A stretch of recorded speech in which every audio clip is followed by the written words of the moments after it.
एक गांव में माधव नाम का एक व्यापारी रहता था। उसका एक बेटा भोला था।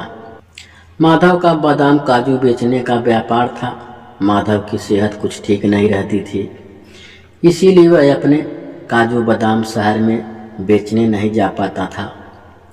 एक दिन माधव उदास बैठा था। भोला बाहर खेलकर घर आया तो उसने अपने पिता से पूछा, क्या बात है बापू, तुम कुछ उदास बैठे हो?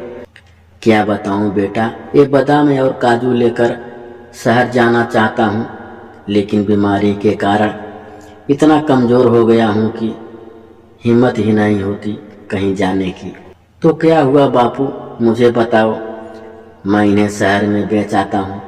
माधव, नहीं बेटा, तू अभी बहुत छोटा है और शहर में बहुत से ठग घूमते रहते हैं। तेरे जैसे बच्चे को देखेंगे तो वह सारा माल और पैसा लूट लेंगे। भोला, बापू मेरा केवल नाम भोला है, आप एक बार आजमा कर तो देखो। मैं ये सारे काजू बादाम बेच भी दूंगा और आपसे अच्छे दामों पर बेचूंगा। भोला की माँ, नहीं, छोटे से बच्चे को शहर नहीं भेज सकते। आप कहो मैं चली जाती हूँ, लेकिन मैंने तो गांव के बाहर का रास्ता भी नहीं देखा। भोला, माँ तुम्हें याद है, मैं एक बार बापू के साथ शहर गया था, मुझे रास्ता अच्छे से याद है, मुझे जाने दो। भोला बहुत देर तक जिद करता रहा। आखिर माधव उसे शहर भेजने के लिए तैयार हो गया। बेटा शहर तो जा रहा है, लेकिन मेरी 3 बातें याद रखना, तुझे कोई लूट नहीं सकेगा। पहली बात, अपनी माँ से 4 रोटी ले जाना। जब भी भूख लगे तब 3 बार ये बात बोलना। उसके बाद खाना वह बात है, 1 खाऊं, 2 खाऊं, 3 खाऊं या चारों को खाऊं। दूसरी बात है, जब तू रात को किसी धर्मशाला में विश्राम करने के लिए रुके तो जो भी कमरा ले उसकी सिकड़ी कुंडी अंदर से लगाकर देख लेना। अगर सिकड़ ठीक से ना लगे तो अगली धर्मशाला में चले जाना। तीसरी बात, जब भी किसी दुकान पर काजू बादाम दिखाए और वो कीमत कम करने को बोले तो ऐसे बोलियो, बापू से पूछ कर आता हूँ, यह कहकर वहाँ से चल दियो। अगर दुकानदार रोके तो ठीक, नहीं तो दूसरी दुकान पर चले जाना। भोला ने सारी बातें ध्यान से सुनी और 4 रोटी और 1 प्याज लेकर एक पोटली में मेवा भरकर शहर पहुँच जाता है। शहर पहुँचते पहुँचते उसे शाम हो जाती है। तभी उसके पीछे 4 बदमाश लग जाते हैं। भोला इस सबसे बेखबर एक अंधेरी गली से जाने लगता है।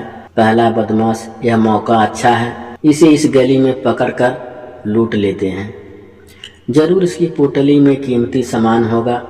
तीनों उसकी हाँ में हाँ मिलाते हैं।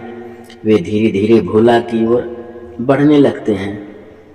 इधर भोला को भूख लगती है, वह एक जगह बैठ जाता है और खाने की पोटली खोल देता है।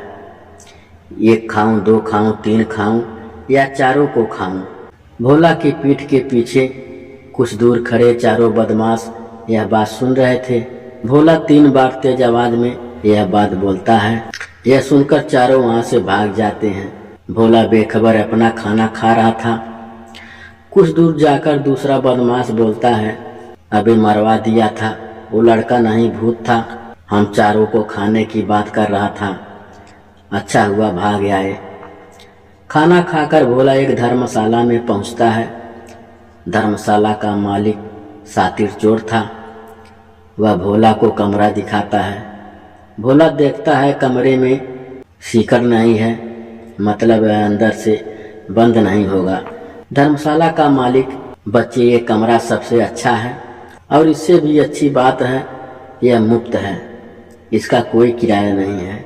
भोला, मुझे ऐसा कमरा चाहिए जिसमें सिकड़ हो। धर्मशाला का मालिक समझ जाता है कि यह बच्चा समझ गया कि रात को सोने के बाद कोई भी इसका माल चुरा लेगा।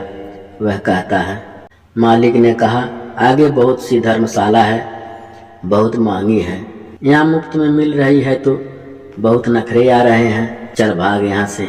भोला आगे एक धर्मशाला में कमरे की सीकड़ बंद करके देख लेता है और कमरा लेकर चैन से सो जाता है। अगले दिन वह अपनी पोटली लेकर एक दुकान पर जाता है। दुकानदार, तुम्हारे काजू बादाम अच्छे नहीं हैं, जितने पैसे तुम मांग रहे हो मैं तो उसके आधे दूंगा। भोला, रुको पिताजी से पूछ कर आता हूँ। वह उठकर चल देता है। दुकानदार, अरे मैं तो समझ रहा था ये तो अकेला है, इसके साथ उसका बाप भी है, सही दाम में दे रहा है, खरीद लेता हूँ, कहीं किसी और दुकान को माल ना दे दे। सुनो लड़के, सारे काजू बादाम तौल दो और पैसे ले लो। भोला सारा माल बेचकर पैसे लेकर अपने घर आ जाता है।